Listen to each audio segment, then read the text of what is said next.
Welcome to Tarot Songs, a podcast for complex trauma survivors who are interested in the insight that tarot readings and music can bring us. But you don't need to have trauma to enjoy this podcast either. Accompanying each episode is original music I've written especially for the podcast. The music piece will be played as a solo track at the end of each episode. I encourage you to use this music to facilitate your own readings.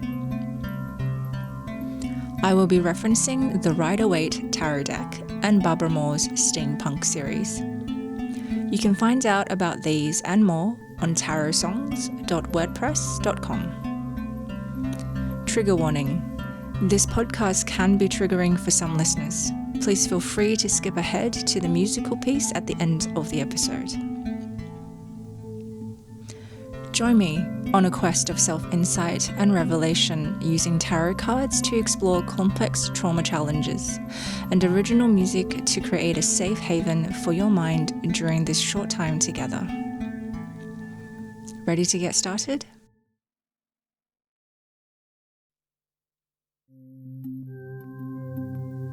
Thank you for joining me for episode 4 of Tarot Songs. Following closely from episode 3, which was about the Ace of Cups, a card representing new emotional beginnings, whether it's with ourselves or with someone else, or a new situation. I've picked the Two of Swords for this episode, I guess because often when we embark on new emotional journeys, we encounter questions and uncertainty within ourselves. The Two of Swords is a card that speaks of conflict between the heart and the mind. When you look at the illustration for the Two of Swords, and I'm referencing the Steampunk series by Barbara Moore. When you look at the illustration on the card, you can see an individual balancing quite finely with two swords in each hand, and their eyes blindfolded, and there's a moon shining in the background. It really conjures up a very fine balance that can tip over at any time. It really is trying to tell us that trying to keep our feelings under control and creating barriers, we might put these barriers between other people, or perhaps we might be putting these barriers within ourselves, because if you've heard of the term compartmentalizing, we find it easier if we divide ourselves into sections. Then perhaps we may become better at dealing with each of those sections separately. However, deep down, we also know that we as a whole individual, as a human being that has emotions that flow through us, that those compartments, those barriers, the things that we divide within ourselves to make managing ourselves easier, will need to be reconciled at some stage. The Two of Swords card present to us a scenario that appears to be quite fragile. And as it is a minor Arcana card, it may not be present for a long period of time. So it serves as a reminder to us that while in the short term, it may be there are barriers that we erect to protect ourselves, that in the long run, we do need to reconcile those, acknowledge all the parts of ourselves, together and separate. A conflict between the heart and mind is quite a difficult place to be.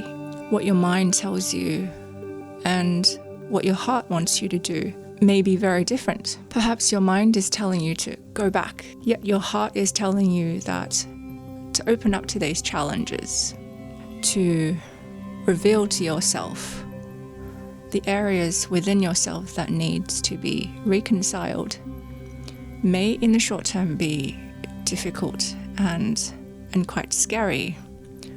But in the long run, you are acting in a way that is true to yourself, that is honest, that is filled with dignity and integrity, and really speaking to you about how much you respect yourself, how much you respect your past experiences, and how integrating them into your present may be the key to releasing you from acting and behaving in ways that are currently not serving you.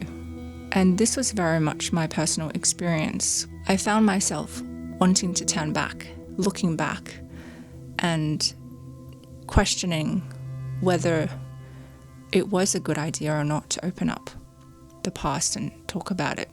But I decided, and I listened to my heart and really felt like it was the right thing to do. And from onboarding that attitude, I guess if I hadn't continued down that path and have just gone back to the familiar ways, I wouldn't be in a position where I would allow myself to do things like this, like make music, create a podcast, even exploring tarot cards, as these activities are fundamentally very personal. They allow me to be vulnerable because I finally see the value of being vulnerable and being myself. So if the Two of Swords appear in your reading, know that it's for a short stay, and have a think about in what ways is conflict appearing between your heart and your head. Are there things that you are conflicted about that you find difficult to decide? Are there patterns of behavior that have encouraged you to structure and divide parts of yourself to make it easier to manage? And whether that is beneficial going forward. We must stay connected and open to the world as well as to ourselves in order to feel like we are humans that's a part of something that's ourselves and bigger than ourselves. And perhaps the more we are closed off from connecting within ourselves, from connecting with the different parts and aspects of ourselves, perhaps that blocks how we connect to others, whether it be our family, our friends, acquaintances, colleagues. So the Two of Swords really is asking you to have a look and see if this type of division is really the answer for you in the long run, whether it is able to give you the answers that you seek.